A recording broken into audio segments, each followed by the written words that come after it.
Aujourd'hui, je fais l'impensable. Je vais passer 24 heures dans la peau d'un porteur d'eau à Madagascar. Tout ça pour comprendre ce que ça fait vraiment.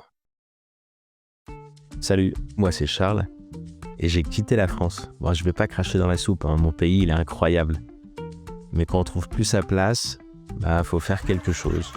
Du coup j'ai vendu mes restos, j'ai embrassé ma mère pour finalement poser mes valises dans la capitale de Madagascar. Elle s'appelle Antananarivo, mais aussi Tananarive. Une seule certitude cependant, tout le monde s'est mis d'accord ici pour l'appeler Tana.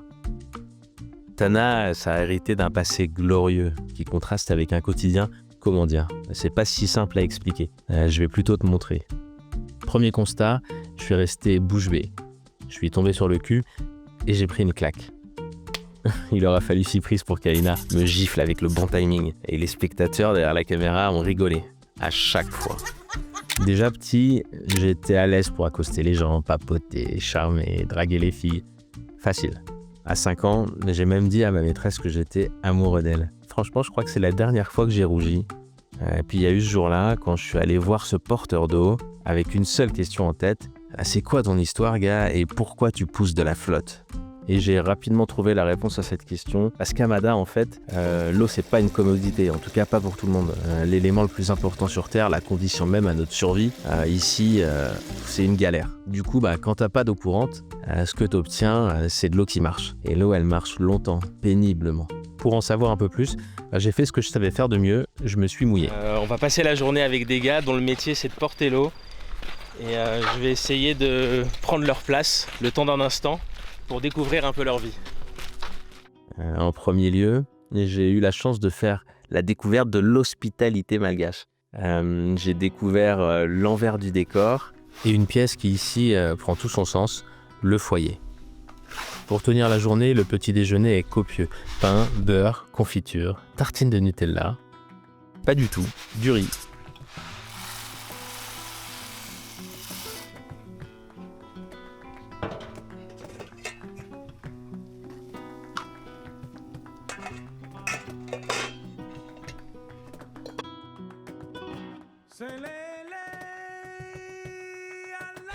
Ok.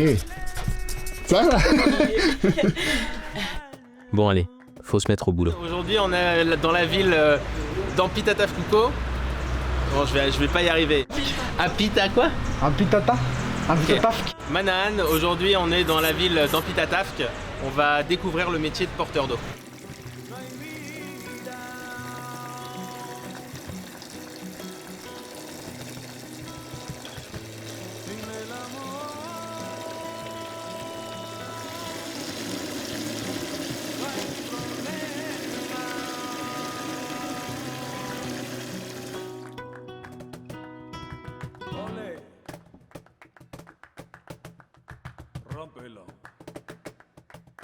La charrette s'arrête pas devant chez le client. À Tana, il y a des petites ruelles, il y a des petits passages pour aller chez les gens et c'est ça qu'on va faire.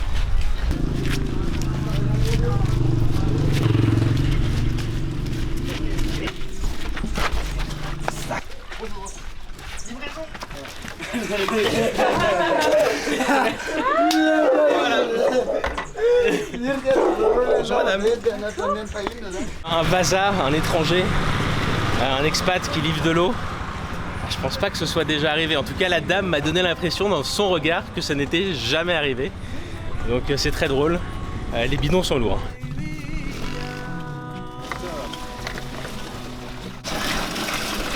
Oh, pourquoi je galère moi ? C'est dur. Bon apparemment c'était une livraison transvasée. La route est très en pente. Quand on l'a prise tout à l'heure en voiture, ça ne nous semblait pas du tout aussi pentu que ça l'est en fait quand on y est à pied.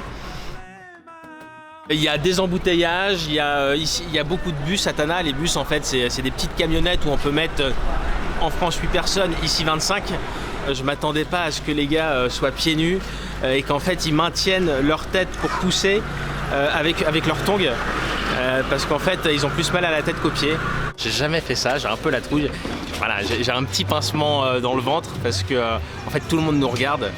Tirer cette charrette, la pousser comme je vais le faire tout de suite dans cette rue, ça va éveiller un peu les curiosités parce que je pense que c'est jamais arrivé.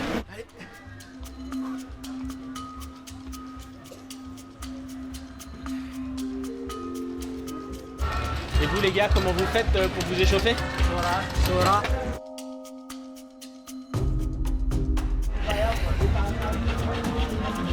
Ils vont voir ce qu'ils vont voir.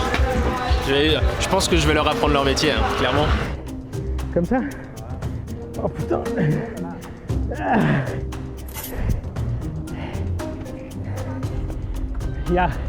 Avec l'eau, il y a un mouvement de va-et-vient et c'est vachement inconfortable. Ok. Oh merde.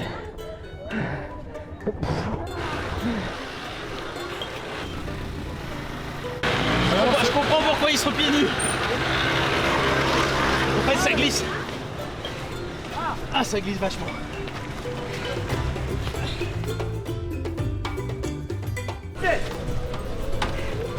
Comme ça.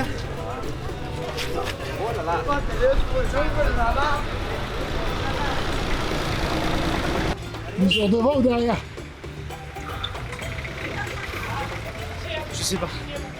C'est dur. C'est dur. Ah,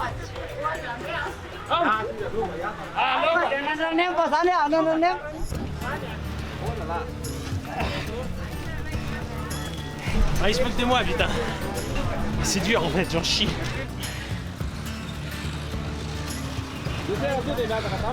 J'arrête.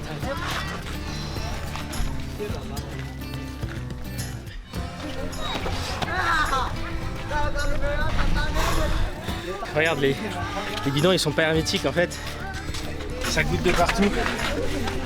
Ce qui fait que dans la montée tu te retrouves avec des coulées d'eau. Et c'est pour ça qu'ils sont pieds nus. Parce qu'en fait, avec des chaussures ça glisse. Ça tient pas. Donc je comprends mieux. Et tout a une raison.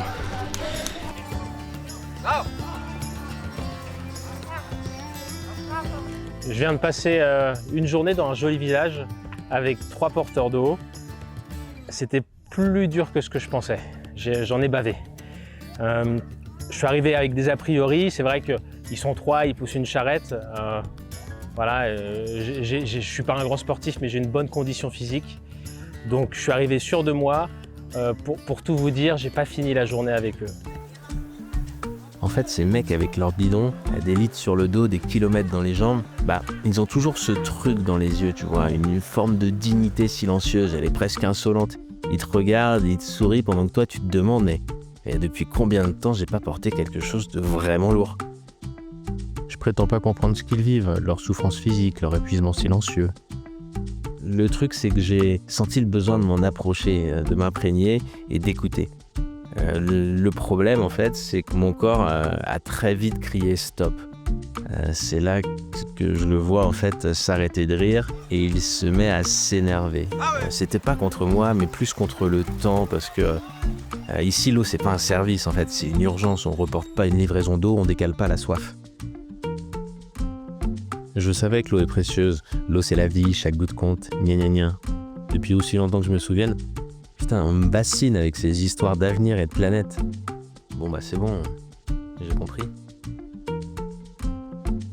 T'écoutes un type qui a pas si longtemps et t'es capable de prendre 2 douches par jour. Parce que j'en avais envie et parce que c'est confortable.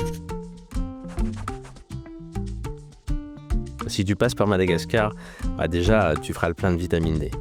Mais aussi le plein de sourires. Tu feras des rencontres. Et par-dessus tout, tu n'auras pas d'autre choix que de réapprendre à aimer le goût des choses simples.